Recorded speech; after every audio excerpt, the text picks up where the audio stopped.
Greetings, my dear students. This is our last topic in management. So, in this presentation, we will be going to discuss the manager as a coach. Okay? So, these are the concepts involving managers giving advices to their subordinates, to the staff, to the team members. Okay? So, let us begin. Introduction. Who is a coach? A coach is the one who will encourage you to perform your task correctly. Okay? They are the ones who will guide you. Okay? They will counsel you on the things that needs to be done, they will share to you their experiences. Supporting someone to reach their desired state is more of a journey than a destination. Therefore, it is very important that the person you are managing has the ability to change, okay? For you to be a coach and for you to be an effective advisor, it is important that your subordinates are open to change and also will make the best choice available to them. Our topic deals with a number of the most significant models relating to coaching. Now, let's discuss a theory with regards to coaching, the Galway's inner game. Team Galway used sporting analogies to demonstrate how coaching can be used to unlock a person's potential, to maximize their performance. His main premise was that it was the opponent in one's head that was more formidable than any external obstacle. Okay? So according to Team Galway, it is your mindset that will affect how you perform. It is not the outside forces. It is not your enemy in the outside, but those enemy within your mind. The motto of this model: performance equals potential minus interference. Galway argues that the main task of the manager as a coach is to reduce or remove the interference that block the individual from reaching their optimum levels of performance. In order to achieve this, he suggests that a manager must engage in 3 stages of conversation. Galway's ideas can be summarized as follows. Awareness, the stage where the situation is clearly defined and understood by all parties. Next is choice. This is the development of conscious perception, which involves broadening the vision of how to get to a desired outcome. And then trust. This is where the manager and individual being coached have unshakable faith in each other's capacity to deliver the goods. How to utilize this model? The awareness stage is simply the step of defining the situation clearly. Don't impose your perception of the situation and don't tell the individual what you are going to do. Ask them what they want out of the coaching and what coaching methods they feel comfortable with. The choice stage is about examining the options available that will achieve the desired objectives. Record all options regardless of how unrealistic they may appear. It's the process of getting a list that's important. Now, do the reality check and discount the options that are not feasible. Prioritize the ones that are left, okay? So, this model contemplates that the coach, the manager, the leader must be realistic, okay? Another management theory with regards to coaching is the Egan's skilled helper model. Gerard Egan's skilled helper model is a three-stage coaching model in which the objective is to achieve lasting change and empower people to manage their own problems more effectively. Okay? So, the model contemplates of exploring, understanding, and action. Okay? So, in the middle of these elements are options and agreements. The three stages of the model. First is exploration.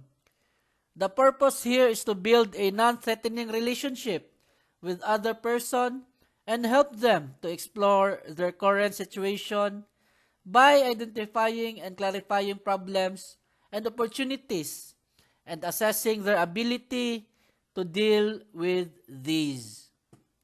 Next is the challenge.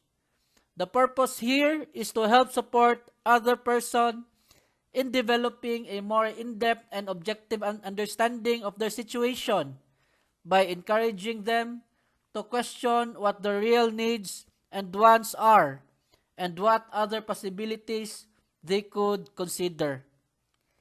Next is the action.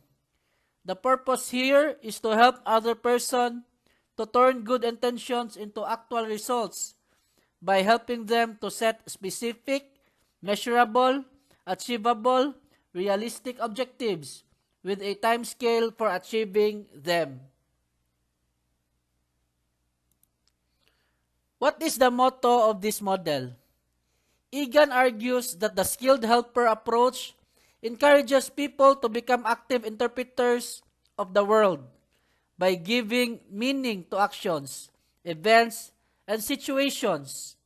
He also stresses the importance of people facing up to and overcoming challenges and problems and seeking out new opportunities.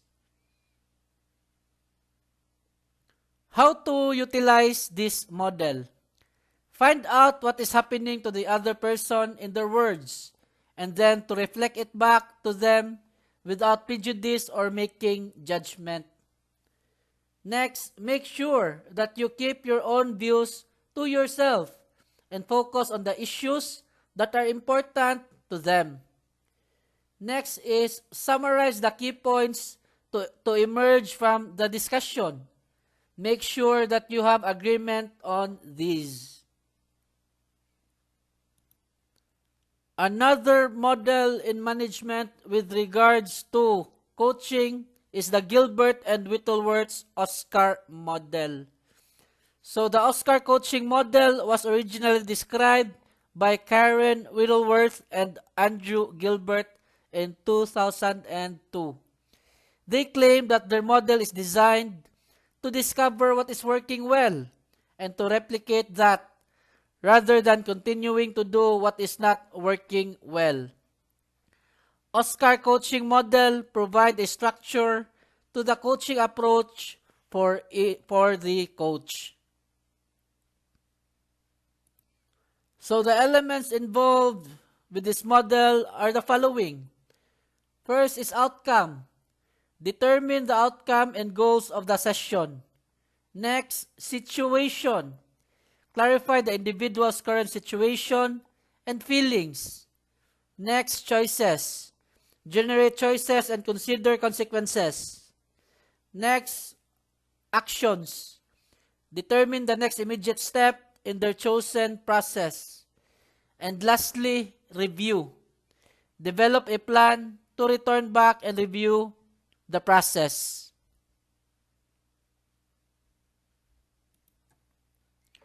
The Oscar model is useful for coaches that choose to adopt less autocratic approaches to leading and coaching. It encourages employee development over both the short and long term. It is particularly useful for coaches that do not have large amount of time to personally supervise and guide each employee to their outcome, as it allows the coach to provide support while encouraging the employee to take the lead on their own development. Another theory with regards to management coaching is the Grimley's 7 C's coaching model. Grimley suggests that his 7 C's coaching model will ensure that by the end of the coaching session, the person being coached will depict a number of variables. First is clarity. Is clear about objectives that are working towards. Next, climate. Believes that the climate is right to tackle these objectives. Next, capability. Has the capability to achieve an effective outcome. Next, congruency. Is congruent and acts in a manner that is consistent with their feelings. Next, confidence. Is confident in their actions. Next, commitment. Is committed to getting the most effective solution. Lastly, communication. Will communicate internally and externally their intentions in line with the above mentioned. Another theory of coaching is the Hale and Hutchinson's insight coaching cycle. Richard Hale and Eileen Hutchinson claim that the benefits of using the insight coaching cycle is that it will support the coach to achieve strength of character, transparency, and the ability to develop an influential relationship with the person they are coaching based on sincere and honest dialogue. The model is based on the INSIGHT acronym, and the various constituents of the model can be summarized as follows. First, initial assessment. This will give the coach the opportunity to elicit the core requirements for coaching intervention. Negotiating the coaching plan. This should cover important aspects of what, when, where, and how intervention process will operate. And then self-development plan. This will enable the person being coached to identify areas for personal or professional development. Next, insight into own capabilities. This will encourage the individual to review their strengths and weaknesses. And then growth and personal reflection. This is an opportunity for both the person being coached and coach to reflect on the interventions. Another management theory on coaching is the Landsberg's Tao of coaching. Max Landsberg suggests that coaching approaches will depend on the extent of skill and will along the following lines. First, the coach must excite, okay? And then the coach must delegate. Below is that the coach must direct, and then the coach must guide, okay? So, if the coach excites, it means the skill is high, okay? If the coach must delegate, it means the skill of that coach is high. But if the coach is mostly on directing and guiding, it means the skill of that coach is low. Landsberg asserts that coaches should develop a game plan that includes, first, setting the context. This will involve diagnosis of the levels of skill and will, being explicit about the approach to be undertaken, building trust in the relationship, finding out what excites the individual, and painting a compelling vision about what can be achieved. Next, providing ongoing coaching.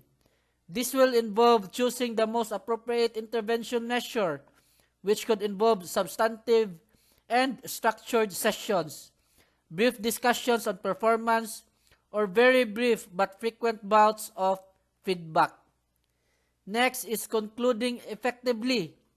This will involve reflection on what's been learned, obtaining feedback on your performance as a coach, and deciding on what happens next.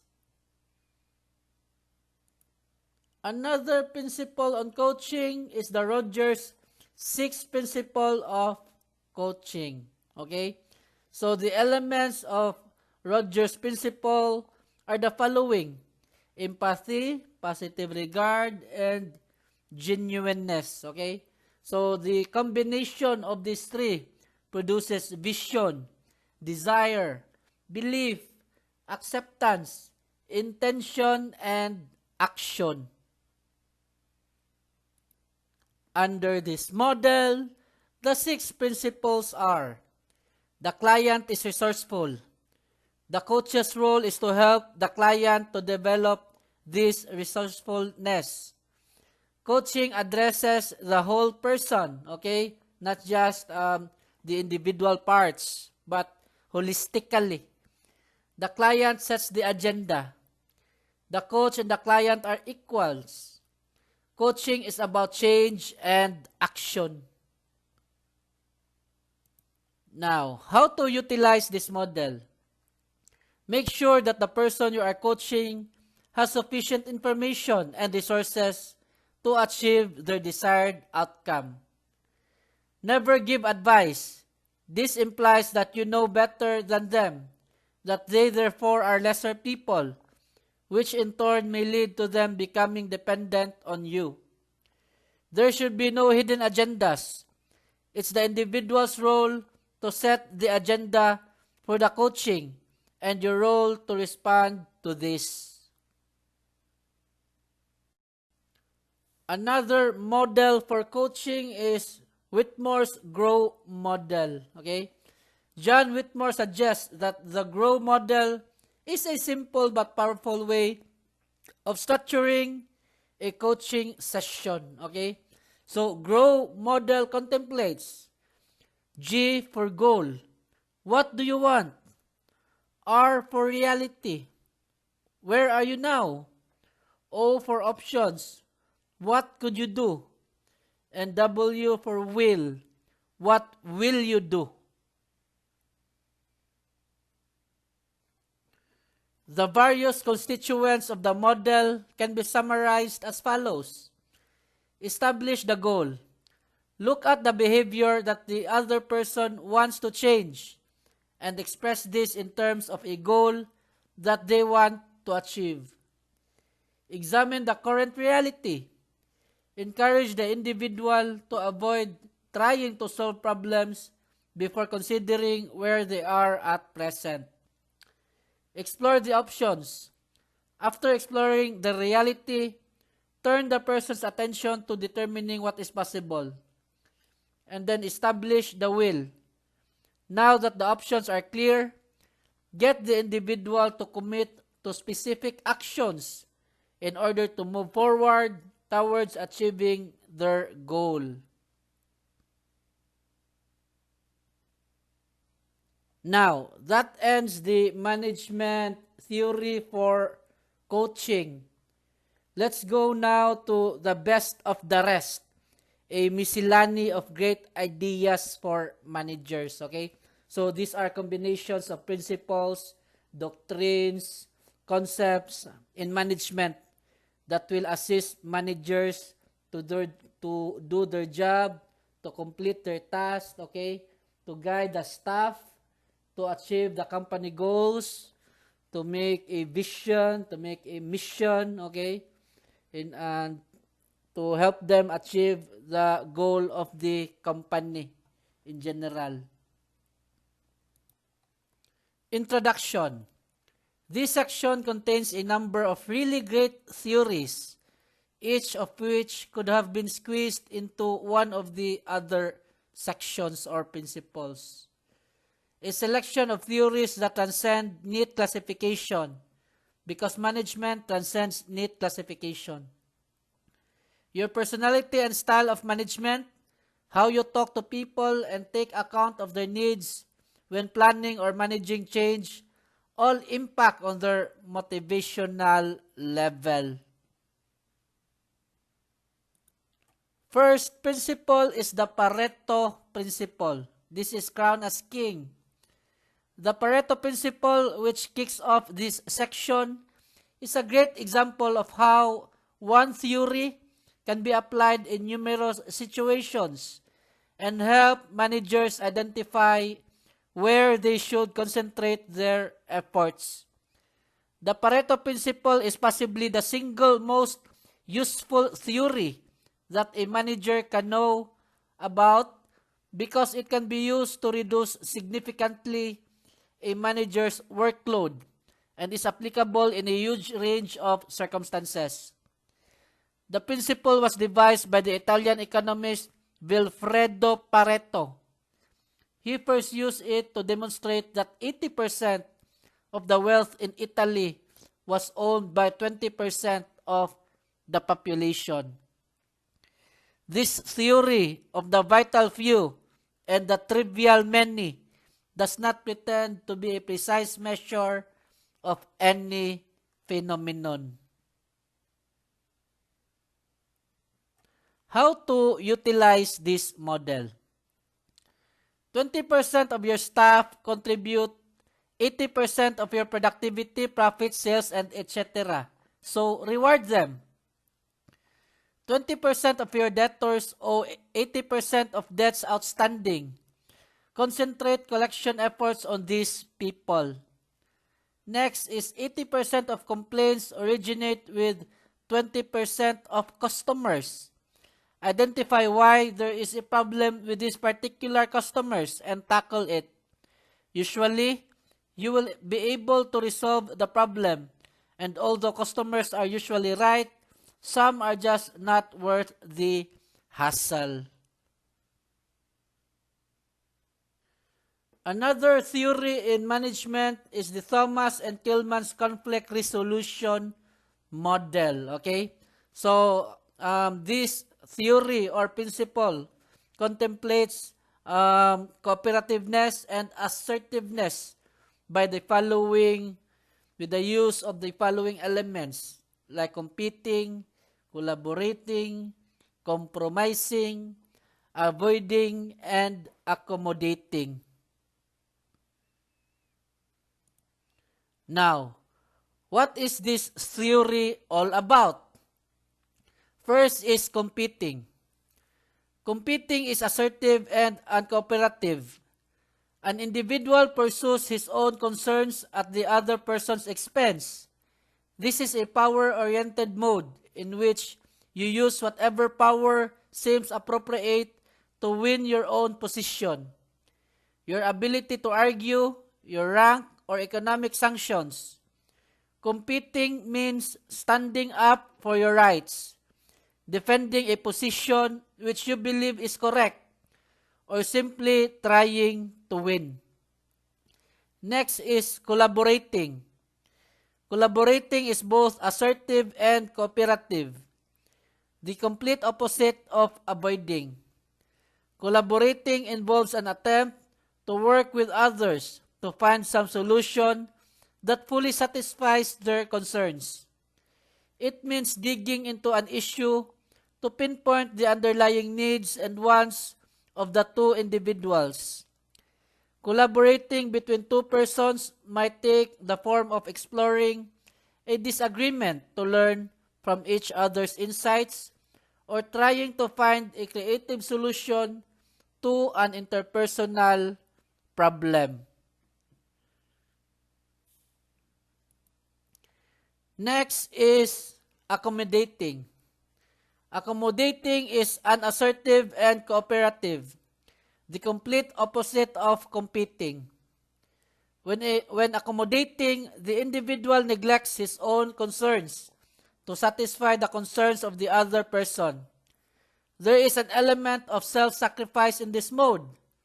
Accommodating might take the form of selfless generosity or charity.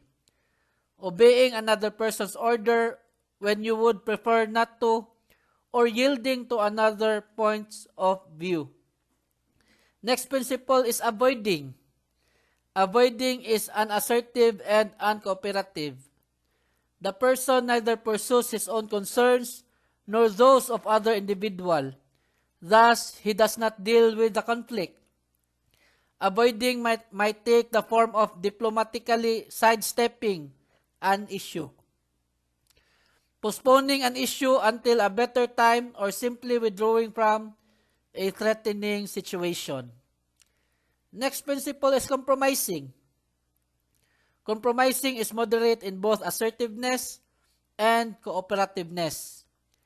The objective is to find some expedient, mutually acceptable solution that partially satisfies both parties.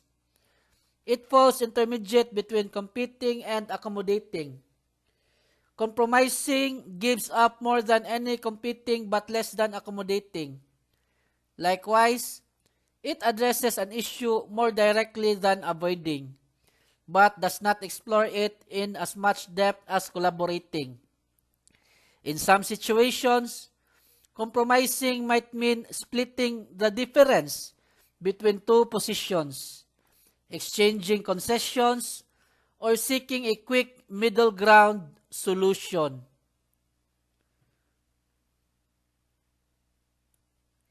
How is this theory utilized? When we are challenging a coachee, it could be said that we are in a conflict situation and so may also have natural approach. The difference when coaching is the concerns of the coach are minimal. There are coaches' needs and concerns, and those of the sponsoring organization and stakeholders.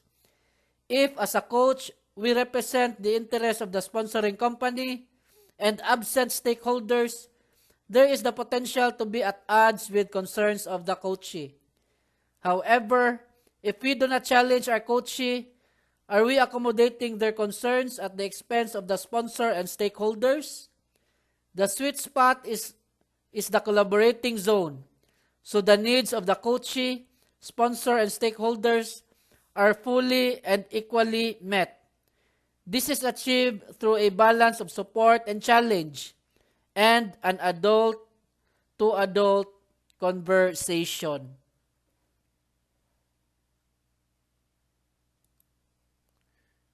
Next, you may find it interesting to reflect on your typical conflict handling mode and consider if this is connected to your view of challenge when coaching. The great thing about the Thomas Kilmann model is that it states that conflict handling modes are developable and so not fixed. Though awareness and focus, it is a dynamic and flexible model. The same can be said about challenging coaching. Value it, develop it, and apply it. This new instrument has been designed to identify an organization's systems and processes. Example, the spokes of the quantum wheel that are significantly undermining, hence misdirecting members. Use of those 5 conflict modes. Example, the hub of the quantum wheel. So the most troublesome systems conflict can then be transformed to actively support the effective use of all 5 conflict modes in the workplace. In essence, the Kilmann organizational conflict instrument fully appreciates that an organization's systems and processes affect at least 80% of how conflict is addressed and resolved in the workplace, while individual desires and preferences for using certain conflict modes affect at most about 20% of behavior and results. Okay? So guys, these doctrines are just matters of readings. Okay? If you have any question, do not hesitate to message me. Now, let's go to another principle. Grinder and Bandler's Neuro-Linguistic Programming or NLP filtering theory. Used to remind you that what you say, you can transmit is not always what is heard or received by the recipient. Okay? So, the elements involved are surface structure like speech, images, and sounds. So, there is deletion or nominalization, unspecific experience and indicators, vagueness. And then there is also generalization like abstraction, universalization, and classification. And there is distortion like ambiguity, presupposition, and then cause and effect. So the receiver might misheard you, the manager, or misconstrue you. Your ideas can be misconstrued by the recipient. So that is the deep structure, the interpretations and associations. Okay? So as a manager, you must be careful. Okay? You must convey your ideas simply, clearly. Okay? Because your points or your message might be misunderstood by the staff or the recipient. Now, let's begin with major constituents of the theory. John Grinder and Richard Bandler suggest that our brain's perception of events may be different from reality. Okay? So, things might not what they seem. This action is described as a filtering process that helps us to create the interpretations upon which we base our actions. There are three filters: deletion, distortion, and generalization, that are important because first, deletion prevents our brain from having to absorb the mass of sensory information that we are exposed to every second and removes information that we consider irrelevant. Next is distortion. Allows us to fit an event or occurrence into a framework of pre-existing knowledge. It changes our interpretation of events to fit our existing understanding. Next is generalization. Enables us to make a judgment based on something similar that we may have experienced previously. The theory helps to develop the skills of neuro-linguistic programming, okay, or NLP. Neuro-linguistic programming is all about bringing about changes in perception, responsible communication, and developing choices of responses or communication in a given situation. NLP works on the principle that everyone has all the resources they need to make positive changes in their own life.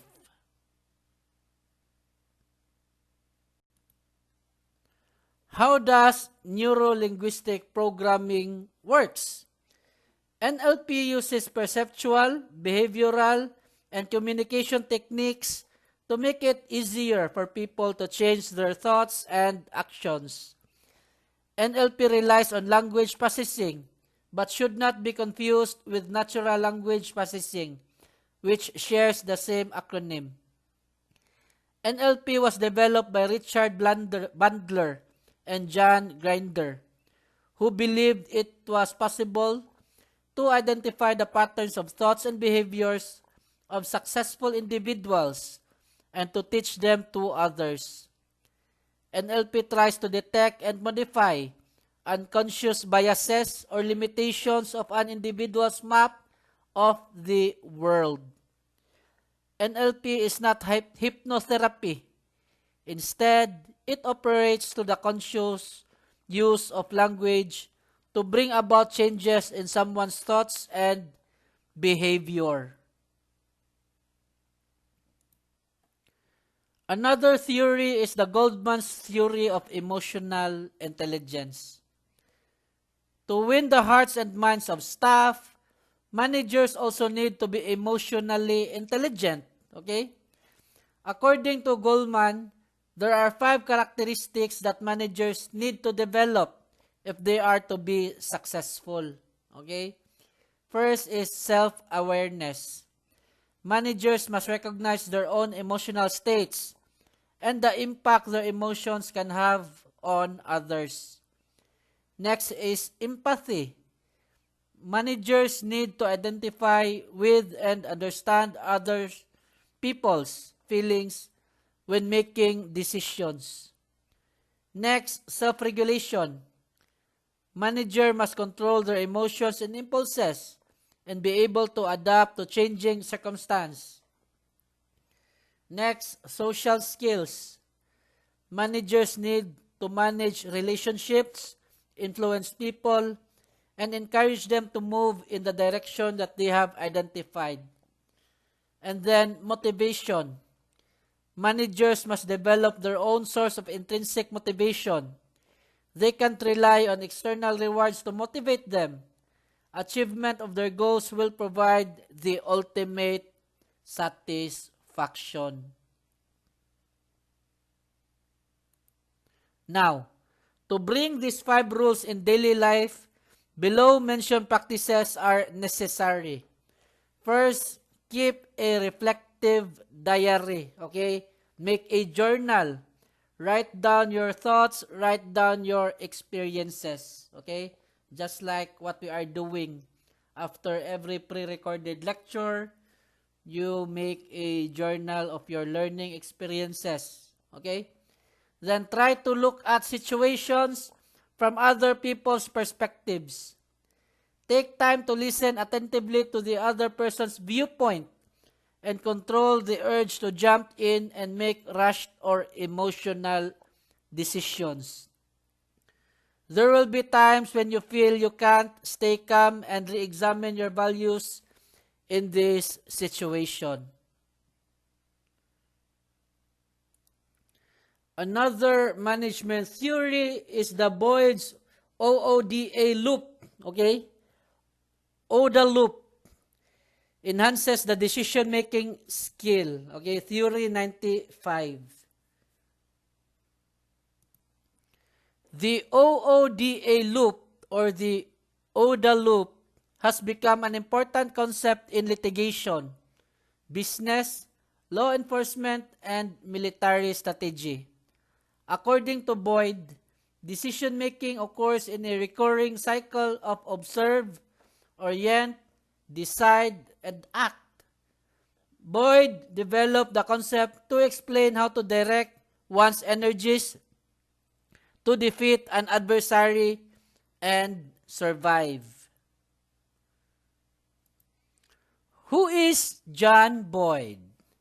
He was a U.S. Air Force colonel who developed the OODA model as a decision-making tool in air combat. The model was quickly picked up by managers in other sectors. The model is cyclical and requires managers to evaluate the outcome of the action and repeat the orientation, decision-making, and action stages until the desired result is achieved.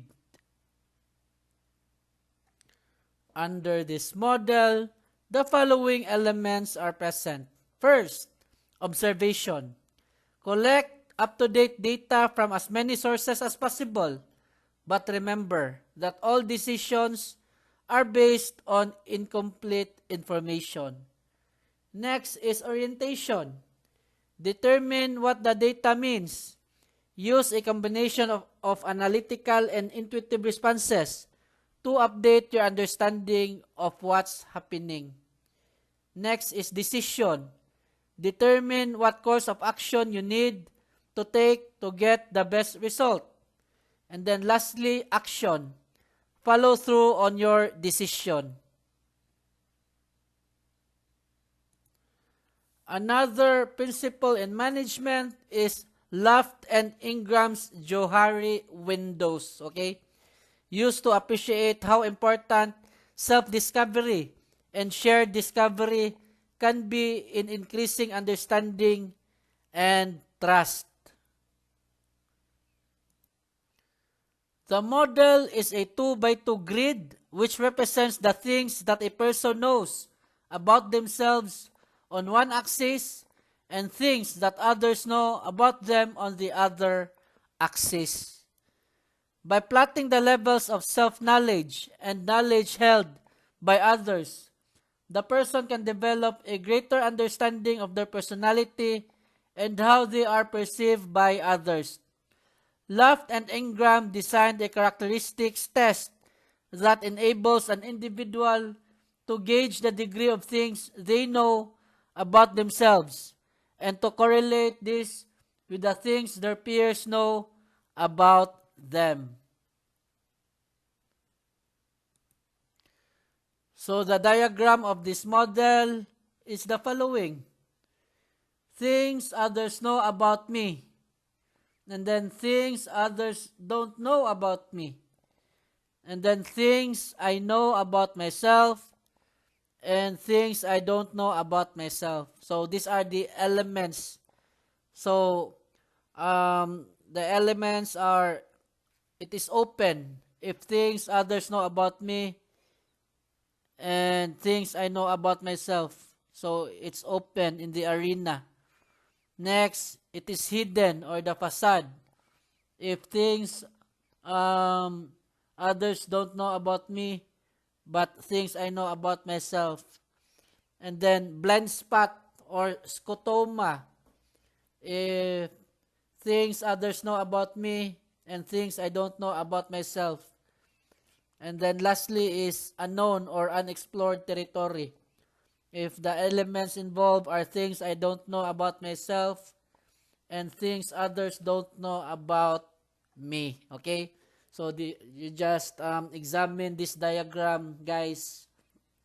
And if you have any questions, feel free to communicate with me.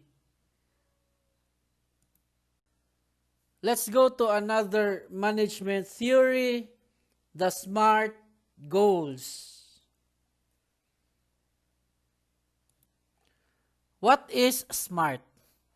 SMART is an acronym used to describe the setting of goals for individuals, teams, or organizations. While it is difficult to attribute the development of the tool to any individual, a number of sources refer to an article by George Duran in the November 1981 issue of Management Review as the first known use of the term. So, SMART is an abbreviation, which means S is for specific. The goal is clear and unambiguous. M for measurable. There is a criterion that can be used to track progress. A, achievable. The goal is doable. R, realistic. The goal is relevant to the organization and can be accomplished with the organization's current resources. And then T is for timely. There is a time frame for completion of the work. This simple tool to keep you and your staff on track and meet deadlines. The SMART acronym has been extended in recent years to include exciting, making the goal challenging, and rewarding, acknowledging everyone's contribution, thus making for smarter goal setting. Another management principle is the Costa and Kelleck's critical friend. This is used when you want to challenge or critique someone with good intent.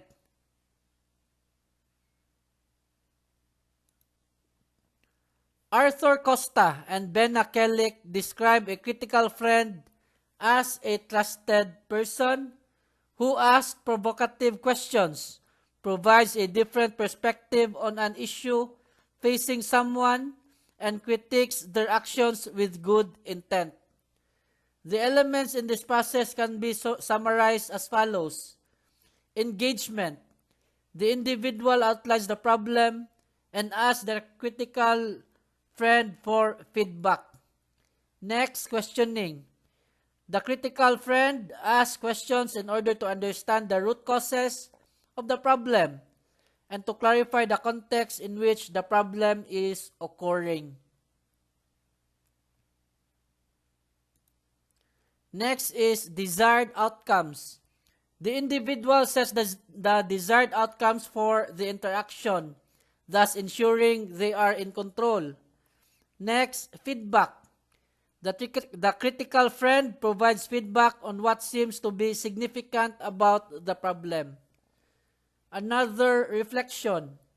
Both parties reflect on what was discussed. Next, recording. The individual records their views on the points and suggestions raised. The critical friend records the advice given and makes a note of what follow-up action they need to take. How to use this model? Don't allow your friendship with the individual to obscure the real issue that they are faced with. Sympathizing with their plight will get you nowhere and may even have a detrimental effect on coming up with a solution. Have a clear understanding of the boundaries that exist in the relationship and set clear objectives of who will do what and by when. Make sure that you review progress on the objectives at regular intervals. Next, provide honest and critical feedback to the individual and be willing to accept honest and critical feedback from them. Reflect on the nature and appropriateness of the relationship and ask whether this needs revising. Questions to ask. How certain am I that there is a clear distinction between my role as their manager and that of their critical friend? Am I giving and eliciting feedback in an honest and constructive manner? Another theory in management, Theory 99. This theory was given by Rajvinder Kandula and Johanna Fullerton. This theory actually indicates that each and every individual is unique and we have to respect the differences. The differences can be related to disabilities, ethnicity, gender, race, religious or political beliefs, sexual orientation, or social economic status. This theory is all about the exploration of this difference in positive, safe, and supportive environment. This theory works by tolerating, embracing, and celebrating the dimensions diversity with the people around you.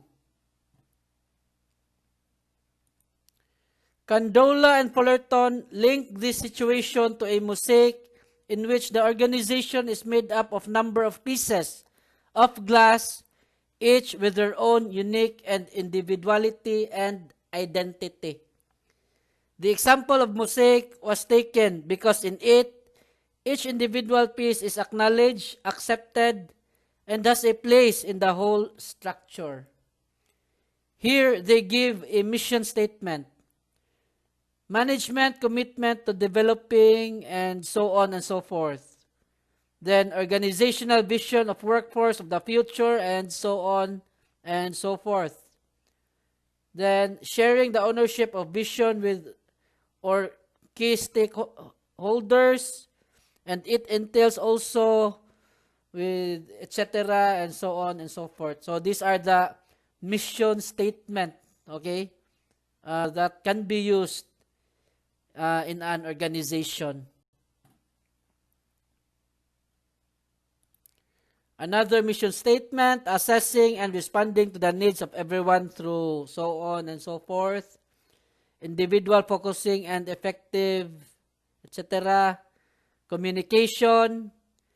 Candola and Fullerton indicates the importance of conducting an audit of needs in an organization that may identify sources of potential bias and the ways in which the culture culture of organization.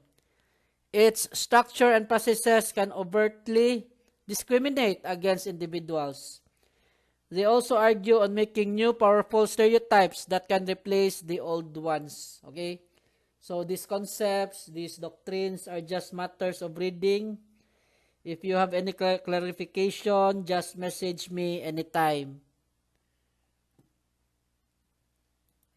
Next, diversity management is a process intended to create and maintain a positive work environment where the similarities and differences of individuals are valued so that all can reach their potential and maximize their contributions to an organization's strategic goals and objectives. To do this effectively, have a clear vision of what you intend to achieve in respect of managing diversity and why this is important. Next, make sure that you have a commitment to being visible, active, and ongoing in promoting the vision. Next, play a major role in motivating the workforce to focus their energy on working towards the organizational vision. And then, ensure that all initiatives that involve managing diversity are initiated, coordinated, and monitored. Then provide adequate resources to support this. And then deal with any opposition to the vision. There may be some concern from marginalized groups that the vision will result in a loss of focus and commitment towards their own group's interest. And commitment towards their own group's interest. Okay? Next, don't try to address opposition managing diversity by holding short staff training sessions. Maintaining the diversity offers organizations in recruiting, retaining, and getting the best from all their workforce by not making assumptions about people based on superficial ideas of the perceived membership of any group.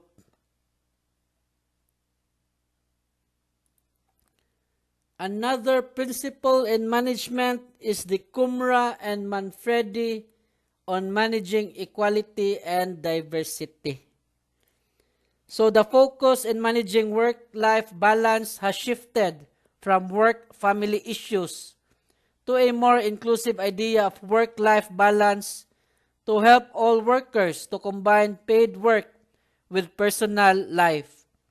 The implications for the employment practices of religious rights of workers have generated significant debate and interest on the freedom of religion, as well as freedom from non-religion in the workplace. The introduction of protection against age discrimination is part of a wider strategy to extend working lives. How to utilize this principle? How to use it? Cumra and Manfred argues that their perspectives on equality and diversity constitute debates that managers will need to engage within order to align their lab or needs with what is available. To do this, you need to, first, consider how flexible working arrangements can be used to meet the challenge of integrating company-led flexibility with employee-led flexibility. For example, look at how compressing someone's working hours can enable an employee to work his or her total number of hours over fewer days with no loss of income.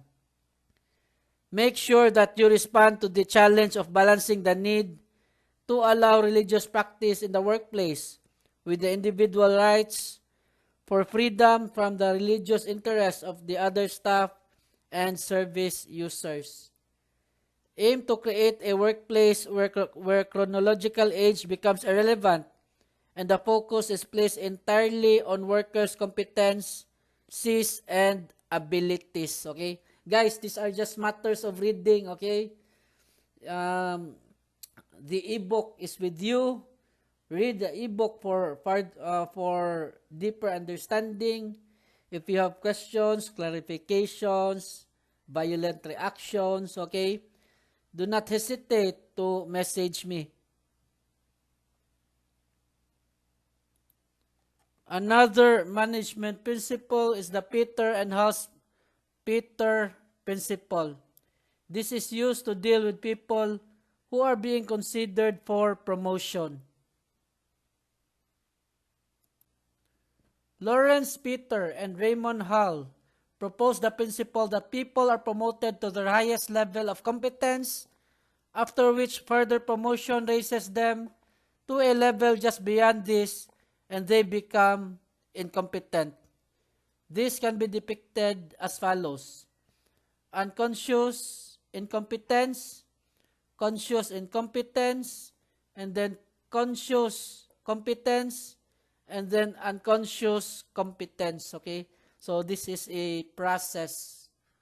Just study the diagram, guys. The Peter principle levels are as follows. Unconscious incompetence. Someone who doesn't know how to do something but are totally oblivious to the fact that they don't know this. Next, conscious incompetence. They now know what it is they need to and start to appreciate the gap in their competence. Next, conscious competence. Now they can do what it is they need to do, but have to give it a lot of thought and effort. And then, unconscious competence. At last, they can perform a skill easily without giving it a great deal of thought or effort. And then unconscious incompetence. The danger with doing things without thought or effort is that complacency might set in and result in a return to the first level. How to use this theory? The theory is useful in challenging the belief that the selection of a candidate for promotion should be based on their performance in their current role, rather than on their ability relevant to the intended role. 6 ways to beat Peter's principles. Don't fall into the trap of believing that competence in someone's current role suggests they will be competent in a higher level role. Match the person's capabilities with the demands of the job. Your starting point should be an analysis of the skills required to achieve success in the new role. Talk to employees about their career expectations and interests about holding a higher position. This will help in analyzing where they would like to see themselves and whether they are satisfied with their current role or not. In this way, they won't be compelled to do something that they are not comfortable about. Next, realize that it's not always necessary to promote employees who are good in their existing jobs. Sometimes, without any significant change in their responsibilities, you can reward them for their hard work by offering other incentives.